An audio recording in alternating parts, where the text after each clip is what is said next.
बहुत पुरानी बात है। धारा नगरी में गंधर्वसेन नाम का एक राजा राज करते थे। उसके 4 रानियां थीं। उनके 6 लड़के थे जो सबके सब बड़े ही चतुर और बलवान थे।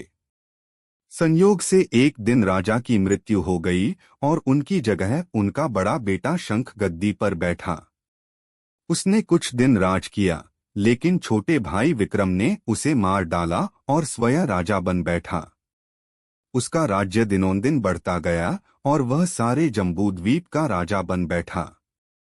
एक दिन उसके मन में आया कि उसे घूमकर सैर करनी चाहिए और जिन देशों के नाम उसने सुने हैं उन्हें देखना चाहिए। सो वह गद्दी अपने छोटे भाई भर्तृहरि को सौंपकर योगी बनकर राज्य से निकल पड़ा।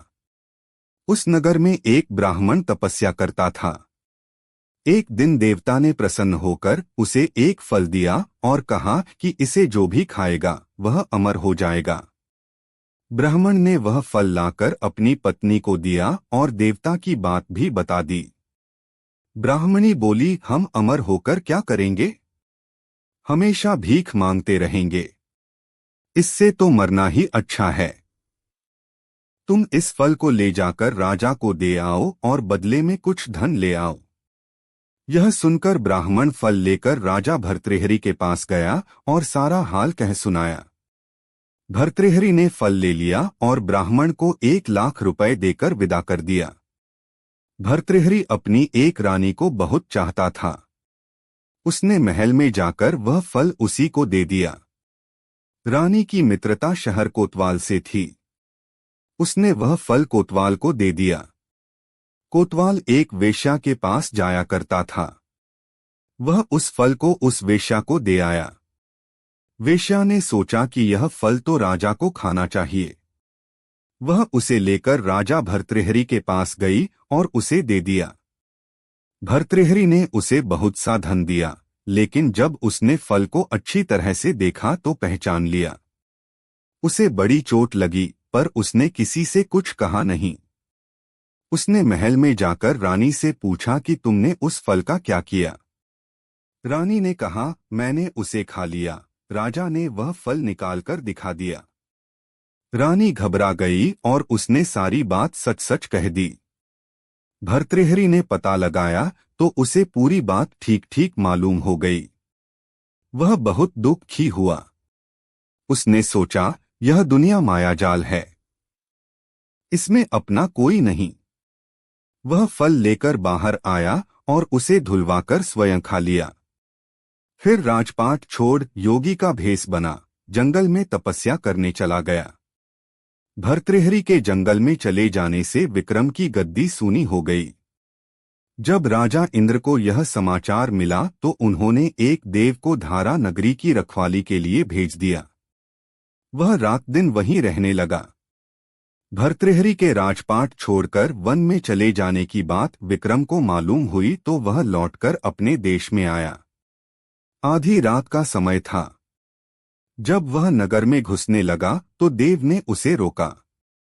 राजा ने कहा, मैं विक्रम हूं, यह मेरा राज है।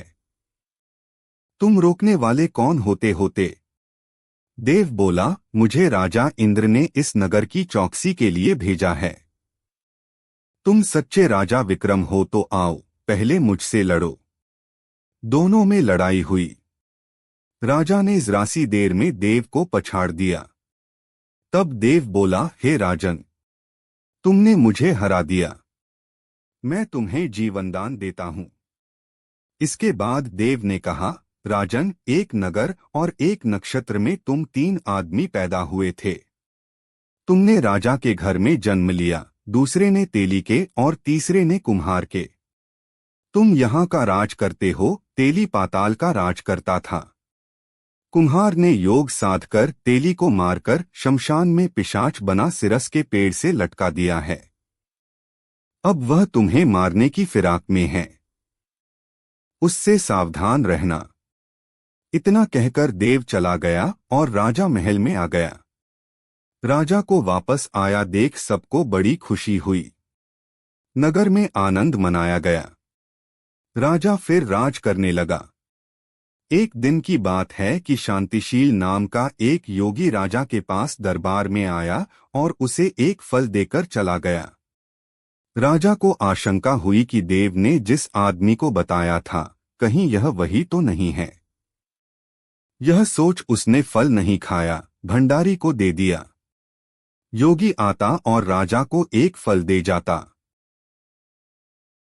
संयोग से एक दिन राजा अपना अस्तबल देखने गया था। योगी वहीं पहुंच और फल राजा के हाथ में दे दिया। राजा ने उसे उछाला तो वह हाथ से छूटकर धरती पर गिर पड़ा।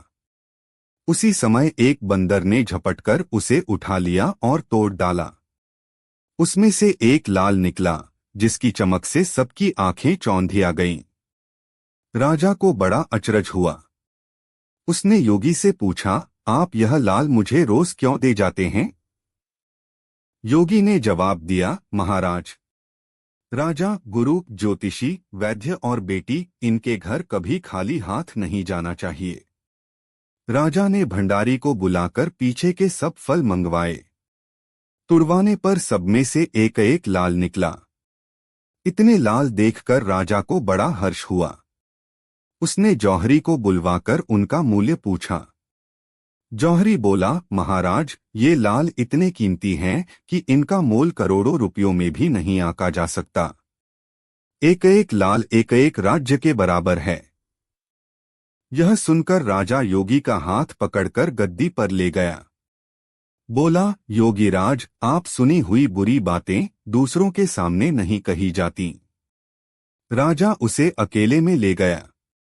वहां जाकर योगी ने कहा, महाराज, बात यह है कि गोदावरी नदी के किनारे मसान में मैं एक मंत्र सिद्ध कर रहा हूं। उसके सिद्ध हो जाने पर मेरा मनोरथ पूरा हो जाएगा। तुम एक रात मेरे पास रहोगे तो मंत्र सिद्ध हो जाएगा। एक दिन रात को हथियार बांधकर तुम अकेले मेरे पास आ जाना। राजा ने कहा, अच्छी बात है।